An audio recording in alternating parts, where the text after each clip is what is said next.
ఈ మధ్య వాహనాల వల్ల, కర్మాగారాల వల్ల వాయు కాలుష్యం బాగా పెరిగిపోతున్నది. మరి వాయువులో ఉండే విషవాయువులు లాంటి వాటిని కూడా శుద్ధి చేయాలన్నా, కెమికల్ పొల్యూషన్ లేకుండా మనకి స్వచ్ఛమైన గాలిని అందించాలంటే మన ఇంట్లో గాలిని శుద్ధి చేసుకునే ప్లాంట్స్ 3 బాగా ముఖ్యమైనవి పెట్టుకుంటే మంచిది. 1 తులసి. కెమికల్ పొల్యూషన్ని బాగా శుద్ధి చేస్తుంది. విషవాయువులు లాంటి వాటిని తొలగించేసి స్వచ్ఛమైన గాలిని మనకు వెళ్ళేటట్టు చేసి ఔషధ గుణాలున్న గాలిని పంపించే సామర్థ్యం తులసి చెట్టుకుంటుంది.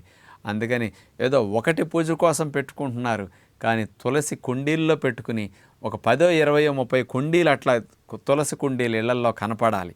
బాల్కనీల్లో ఉంటే అంత మంచిదనమాట. కిటికీల్లోంచి బెడ్రూమ్లో గాలి వచ్చే ప్రదేశాల్లో తులసి కుండీలు అట్లా ఉంటే శుద్ధైన ఔషధ గాలి మనకు లోపలికి వెళుతుంది. ఇది 1 పెట్టుకోండి.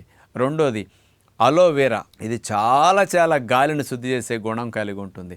24 అవర్స్ మనకి ఎక్కువ ఆక్సిజన్ సప్లై చేయడానికి అలోవెరా కూడా చాలా మంచిదన్నమాట. అవి కూడా ఎక్కువ కుండీలు అట్లా పెంచుకోవాలి. 3వది మరువం.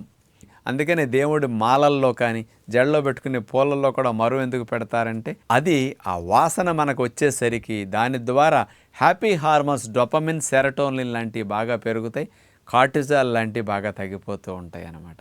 అందుకని మూడ్ బాగా హ్యాపీగా ఫ్రెష్గా ఉండటం కోసం, మూడ్ స్వింగ్స్ తగ్గటం కోసం మరువం కూడా బాగా హెల్ప్ చేస్తుంది అనమాట.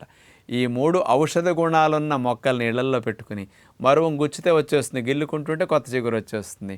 కాస్త అప్పుడప్పుడు వాసన చూస్తుండండి. తులసి రెబ్బలు 5వ 10వ రోజు తింటూ ఉండండి. కాస్త అలోవెరాను కూడా అట్లా వాడుకోండి.